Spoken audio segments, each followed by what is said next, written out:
एक लड़की होती है जो पढ़ने में बहुत तेज होती है। पढ़ने में तेज होने के कारण वो मैट्रिक और इंटर में 95% नंबर लाती है। जब 95% नंबर लाती है तो वो अपना बीए ग्रेजुएशन में एडमिशन करा लेती है और एक अधिकारी बनने के सपना अपने मन में ठान लेती है। जब इसी बीच एडमिशन करा लेती है और फर्स्ट ईयर कर लेती है तो सेकेंड ईयर में जाने के बाद उनके माता पिता उनके रिश्ता तय कर देते हैं। इस बात पर लड़की अपने माता पिता पर भड़क जाती है और कहने लगती है कि धन्य है मेरे माता पिता जो पढ़े लिखे नहीं है, उसके बेटी इतना पढ़ने में तेज है। तब भी इन लड़की के मजबूरी न बूझते हुए अपने बेटी के रिश्ता तय कर देते हैं और अपने माता पिता से लड़की कहने लगती है कि क्या पिताजी आप क्या कर दिए, मेरा सपना तोड़ने में भी आप भी सहयोग हो रहे हैं, इस बात से मैं बहुत दुखी हूँ। लड़की अपने माता पिता को न कुछ कहते हुए भी रिश्ता को स्वीकार कर लेती है। स्वीकार करने के बाद सोचती है कि आखिर मैं ससुराल जाऊंगी, वहाँ भी पढ़ने के चाहूंगी तो ससुराल वाले पढ़ाएंगे कि नहीं पढ़ाएंगे, खुदा जानता है और भगवान जानते हैं हमारे बारे में और हमारी ज़िंदगी के बारे में। जब लड़की के माता पिता लड़की के शादी करके ससुराल विदा कर देते हैं, इसी बीच जब लड़की ससुराल जाती है तो ससुराल जाने के बाद उसके सास जो होती है उसकी पढ़ाई को देखकर जलन करने लगती है और उसे बार बार कहने लगती है, क्या तुम पढ़कर कोई आईएएस अधिकारी या कलेक्टर बनोगी क्या। लड़की कुछ नहीं जवाब देती है और अपने जुनून को जारी रखती है और अपने संघर्ष को करती है। न कहने पर भी लड़की के साथ आनामनी करना शुरू कर देते। फिर से एक दिन लड़की के सास जो होती है लड़की को डांटती है तो उसी बीच उसका पति आ जाता है। उसके पति के सामने भी उसके मम्मी डांटती है, लेकिन उस पति ने उनको कुछ सहयोग मदद नहीं करता है कि आखिर मम्मी छोड़ दो, पढ़ाई कर रही है, कौन सी गलत बात कर रही है, कौन सी लड़ाई झगड़ा कर रही है या किसी के घर जा रही है। लेकिन इस बात को लड़का अपने माँ बाप के दबाव में आकर नहीं कुछ कहता है और लड़की को सपोर्ट नहीं करता है तो लड़की कोर्ट में डिवोर्स के फाइल दर्ज कर देती है। दोस्तों, आज जो कहानी मैं बताने जा रही हूँ वो कहानी एक प्रेरणा स्रोत कहानी है और एक संघर्षशील महिला की कहानी है। और इस कहानी को ज़्यादा से ज़्यादा लाइक करें और चैनल पर नए हैं तो चैनल को सब्सक्राइब अवश्य करें, क्योंकि एक हाउसवाइफ का हौसला उसी से बढ़ता है। एक हाउसवाइफ के हौसला होते हुए भी मैं एक प्रेरणा स्रोत और पारिवारिक कहानी सुनाने के लिए आप लोग को जागरूक के काम करती हूँ। काम करने के साथ आप लोग से एक रिक्वेस्ट रखती हूँ कि ज़्यादा से ज़्यादा लाइक अवश्य करें। बिना मेरे माता पिता और भाई बहन जितने देख रहे हैं उन लोगों को मैं प्रणाम करती हूँ और नमस्कार करती हूँ और ये बात कहना चाहती हूँ कि अगर आपकी बेटी और बहू दोनों में कोई हो, अगर पढ़ना चाहती हो तो उनके पढ़ाने में मदद करें और उसके आगे बढ़ाने में भी मदद करें, क्योंकि किस्मत बदलता कोई जानता नहीं है। अगर भाई तो आपका भी जीवन धन्य हो जाएगा और वो लड़की या बहू जो भी होगी वो आपको नाम लेगी कि मेरे ससुराल या मायके वाले मुझे आगे बढ़ाने में सपोर्ट करते हैं। कहानी को मैं बताने जा रही हूँ। उस कहानी में लड़के के नाम प्रेमचंद्र होता है और लड़की के नाम अनुराधा होता है। इसी बीच अनुराधा जो होती है ससुराल से मायके आ जाती है। मायके आने के बाद बहुत ही जुनून के साथ अपना पढ़ाई शुरू कर देती है और पढ़ने में दिन रात एक कर देती है। कुछ ही दिन बीतने के बाद लड़की पद के लिए तैयारी करना चाहती है, वो अधिकारी, और वो पद को हासिल कर लेती है। जब उस पद को हासिल कर लेती है तो उनके गांव में चारों तरफ चर्चा होने लगती है। जब चर्चा होती है तो सभी लोग यही कहते हैं कि लड़की पढ़ने में बहुत तेज थी, लेकिन इसके माता पिता इसके पढ़ाई के महत्व न बूझते हुए इसके शादी कर दिए। लेकिन लड़की के अंदर इतना जुनून था कि ससुराल से भी जाकर आकर अपना पढ़ाई जारी रखने के बाद अपना पद को हासिल कर ली। जब अनुराधा कलेक्टर बन के उस ऑफिस पर जाती है तो उस ऑफिस पर स्वागत करने के लिए एक से बढ़कर एक अधिकारी खड़े होते हैं, जो एक फूल के गुलदस्ता लेकर। जो ही अनुराधा कलेक्टर अधिकारी एक सफेद गाड़ी से जाती है, गेट के पास जाती है, तो वहां के बड़ा बाबू गेट खोलते हैं और फूल के गुलदस्ता से अनुराधा कलेक्टर को स्वागत करते हैं। इसी तरह से बारी बारी से सभी वहां के अधिकारी अनुराधा कलेक्टर को स्वागत करते हैं। सभी के स्वागत स्वीकार कर लेती है। तभी लास्ट में खड़े प्रेमचंद्र भी फूल के गुलदस्ता देते हैं तो उनका भी स्वीकार कर लेती है। तभी बड़े बाबू के साथ जाकर अपना केबिन में बैठ जाती है। केबिन में बैठने के बाद सभी वहां के स्टाफ जो होते हैं बारी बारी से अपना पहचान मैडम को देने लगते हैं, लेकिन अपना पहचान देने में प्रेमचंद्र खिचक रहे थे। आखिर मैं उस मैडम के सामने कैसे जाऊं जो उसके पढ़ाई में मैं थोड़ा भी सपोर्ट नहीं करता था। लेकिन तभी एक दिन बड़े बाबू के पास प्रेमचंद्र जी फोन करके कहते हैं कि आज मेरा तबीयत खराब है, मैं ड्यूटी नहीं आऊँगा। अनुराधा कलेक्टर महिला जो होती है सबकी हाजिरी चेक करती है तो देखती है कि प्रेमचंद्र जी अब्सेंट में हैं, तो प्रेमचंद्र के अब्सेंटी के बारे में बड़ा बाबू से पूछने लगती है कि आखिर आपसे कुछ बताए हैं कि नहीं बताए हैं, कि ऐसे ही छुट्टी कर लिए हैं। तो बड़ा बाबू कहते हैं कि मैडम जी वो मुझसे कुछ नहीं बताए हैं और छुट्टी अपने आप कर लिए हैं। जब इस बात को कलेक्टर महिला जो सुनती है वो सुनने के बाद गुस्सा में हो जाती है और बड़े बाबू से कहती है कि उनके पास फ़ोन करो और पता लगाओ कि क्यों नहीं आए हैं।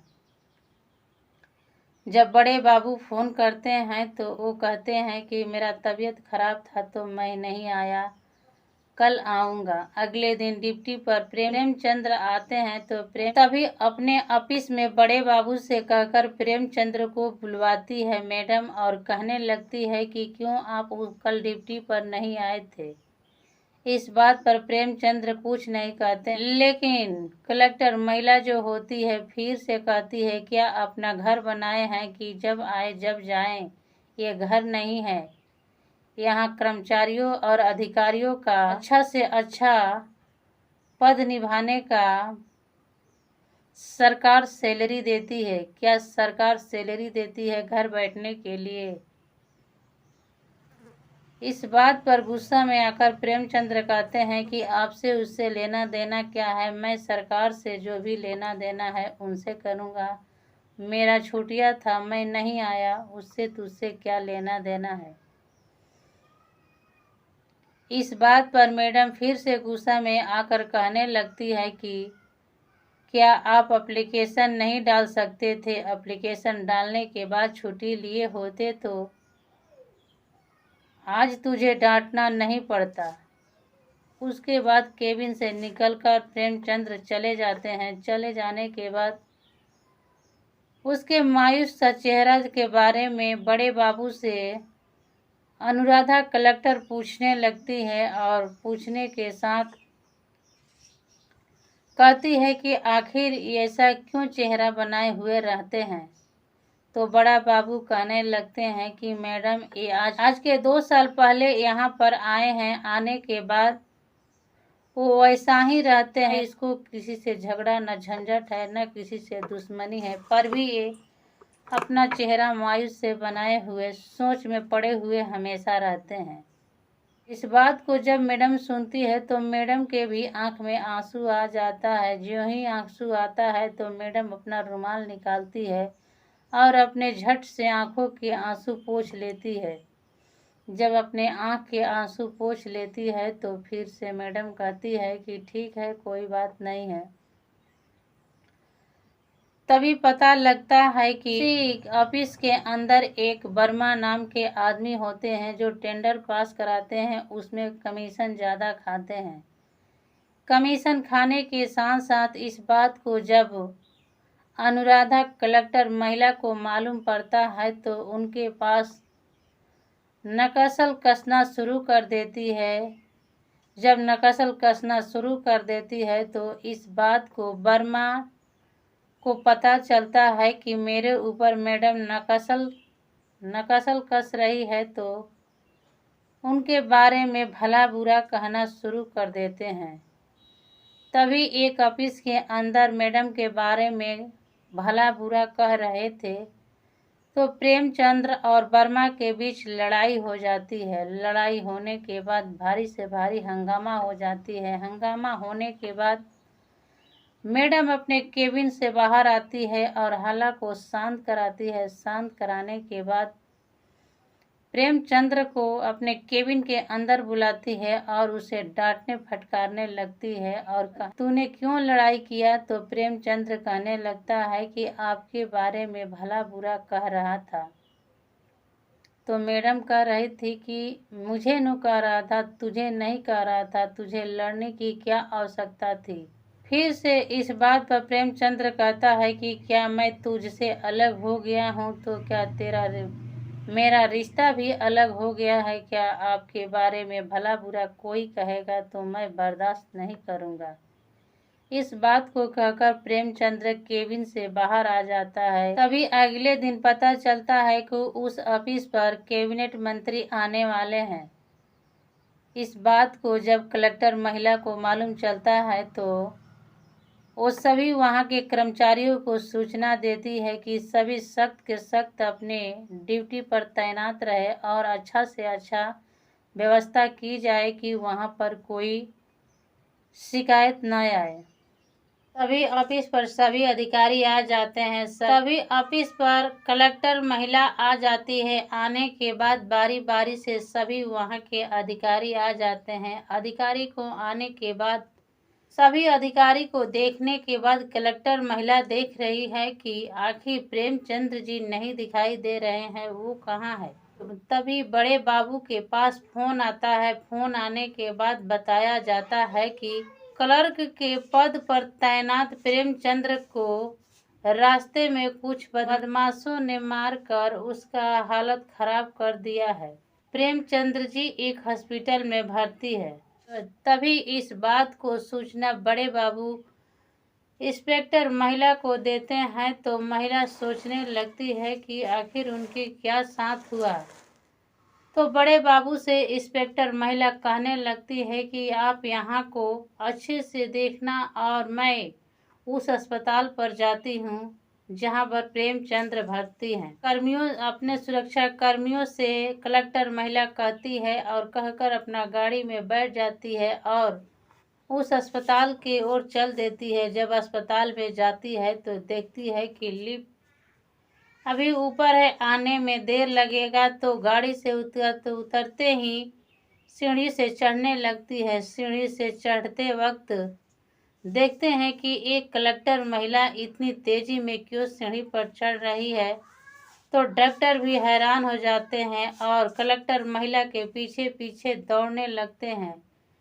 जो ही जिस आईसीयू रूम में भर्ती था उस रूम के अंदर जाती है और उसके हालत के बारे में डॉक्टर से पूछने लगती है कि आखिर इनका हालत कैसा है।